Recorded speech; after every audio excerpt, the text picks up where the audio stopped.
Some people work for a paycheck, others work because they have no choice. But the rarest ones? They work to leave something behind. The break room smelled of burnt coffee and overused microwave meals. The fluorescent lights buzzed overhead as Mark Lawson adjusted the cheap name tag pinned to his uniform. No one in the store knew the truth. To them, he was just another new hire, struggling to learn the ropes of warehouse work. But in reality, he was Mark Lawson, CEO of Lawson Industries, a billion-dollar corporation that owned every single store in the country. This undercover assignment was supposed to be simple: blend in, observe, understand the struggles of his employees firsthand. But then, he met Tom Parker. Tom was in his 50s, with tired eyes and hands that had clearly seen years of hard labor. But despite the exhaustion lining his face, he always had a warm smile for his coworkers. What struck Mark the most wasn't Tom's work ethic. It was his attitude. No complaints, no bitterness, just quiet resilience. Curious, Mark struck up a conversation. "How long have you worked here?" he asked, casually lifting a box beside Tom. Tom wiped his brow. 15 years. Mark raised an eyebrow. "That long? You must really like it here." Tom chuckled, shaking his head. "No one likes working in a warehouse, kid." Then, after a pause, he added, "But when you've got a family to take care of, you do what you have to do." Mark felt something twist in his chest. As the days passed, he noticed more: how Tom pushed himself harder than anyone, how he limped slightly when he thought no one was looking, how he sometimes coughed into his sleeve but quickly waved off concern. Then, Mark overheard a conversation that made his blood run cold. Tom was on the phone in the break room, speaking softly, unaware that Mark was nearby. "Yes, doctor, I understand, but I can't afford to stop working. I just need a little more time." A long pause. Then Tom's voice cracked. "I just want to make sure my daughter is okay before it gets worse." Mark's heart pounded. Tom wasn't just exhausted. He was dying, and no one knew. Mark clenched his fists, realization hitting him like a freight train. Tom had given 15 years of his life to this company, and now he was quietly working himself to death, just to make sure his daughter would be okay when he was gone. That night, Mark made a decision, one that would change Tom's life forever.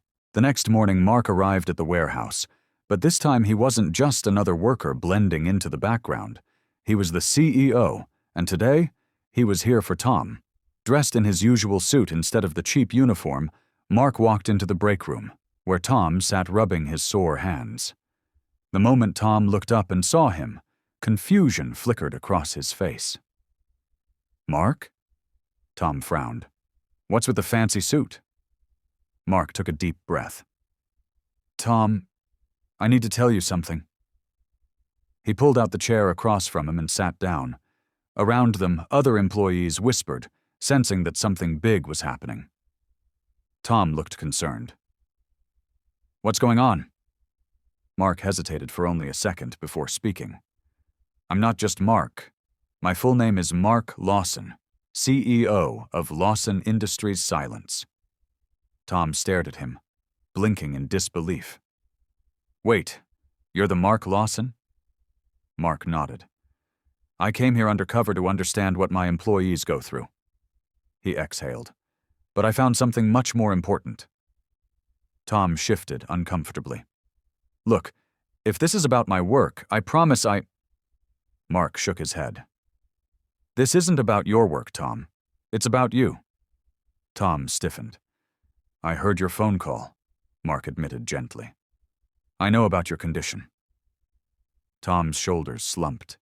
He looked away, as if ashamed. "I didn't want anyone to know." Mark swallowed the lump in his throat. "You've given 15 years to this company. You've worked through pain, through exhaustion, just to make sure your daughter is okay when you're gone." Tom's hands curled into fists, his breath shaky. "She's all I have." Mark leaned forward. "And now, it's time for someone to take care of you." He reached into his suit pocket and placed 2 envelopes on the table. Tom frowned. "What is this?" Mark slid the first envelope toward him. "Your medical bills? Paid. Full access to the best treatment available. You don't have to worry anymore." Tom's breath hitched.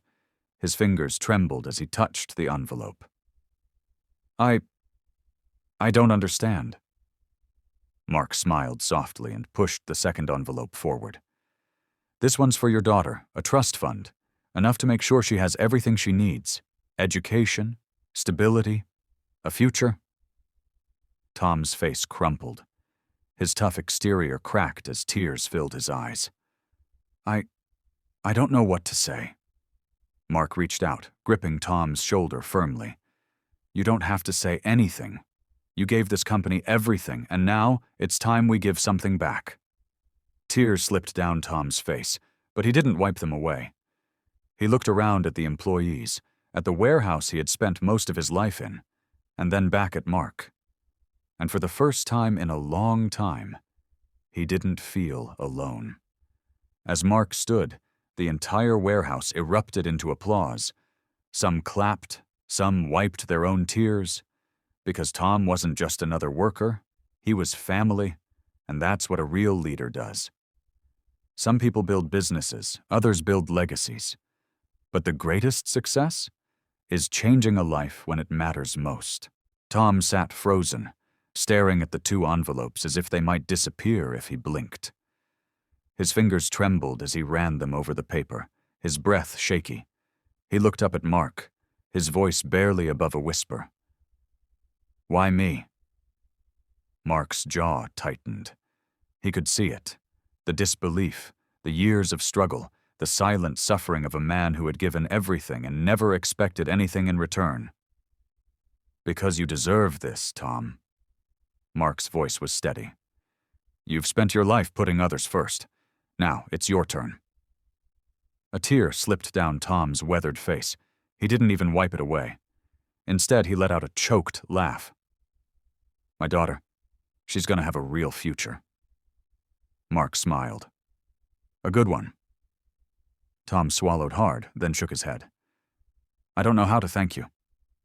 Mark smirked. "Then don't." He stood straightening his suit. "Just promise me one thing." Tom blinked. "Anything." Mark's expression softened. "Spend whatever time you have left living, not just surviving." Tom's lips quivered. Then, slowly, he nodded. "I think I can do that." The warehouse, usually filled with the sound of machinery and rushed footsteps, had never been quieter. Workers wiped their eyes. Some clapped. Others just stood there, taking in the moment. For years, they had seen bosses come and go. But today, they saw something different. A leader. A man who didn't just run a company. He cared about the people in it. As Mark turned to leave, Tom called out. "Mark?" He turned back. Tom smiled through his tears. "You didn't just change my life today." His voice cracked. "You saved it." Mark nodded, emotion tightening in his own chest. Then, without another word, he walked away, because this wasn't about recognition. It wasn't about headlines or praise. It was about doing what was right. And as he stepped outside into the fresh air, Mark knew one thing for sure. This moment, this was the greatest deal he had ever made. True leadership isn't about power. It's about the lives you change along the way. The days that followed were unlike anything Tom had ever experienced. For the first time in years, he didn't wake up dreading the pain, the exhaustion, or the weight of uncertainty pressing down on him. Because now, he had hope. His medical treatments had already been scheduled at the best hospital in the state. A private doctor had been assigned to oversee his case. And his daughter? She no longer had to worry about what life would look like without him. All thanks to one man who decided to care. One afternoon, as Tom sat outside on his porch, enjoying the rare feeling of peace, his phone buzzed. A message. From Mark. "How's retirement treating you?" Tom chuckled, shaking his head. He still wasn't used to the idea of not working. He typed back, "Strange, but I think I could get used to it." A few seconds later, another message appeared.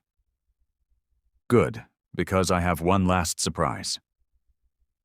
Before Tom could even ask what, a sleek black car pulled up in front of his house. His brows furrowed as he stood, watching as the door opened, and out stepped Mark Lawson. But he wasn't alone. Standing beside him, with wide, nervous eyes, was Tom's daughter. Tom's breath caught. "Maddie?" The young girl, barely 16, hesitated for only a second before running toward him. "Dad." Tom caught her in a tight hug, his chest tightening with emotion. What are you doing here?" Mark stepped forward, smiling. "She told me she wanted to see you."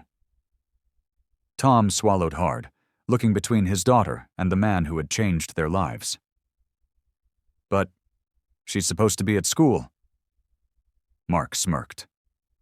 "She is. A private school, paid in full. She starts next semester." Tom's legs nearly gave out. "You," his voice cracked. Mark lifted a hand. "No arguments, just enjoy it." Tears filled Tom's eyes as he looked at Maddie, who was practically bouncing on her heels with excitement. A future, a real education, a life he never thought he could give her. And standing in front of him was the man who made it happen. Tom took a shaky breath, gripping Mark's shoulder. "You didn't have to do all this." Mark met his gaze.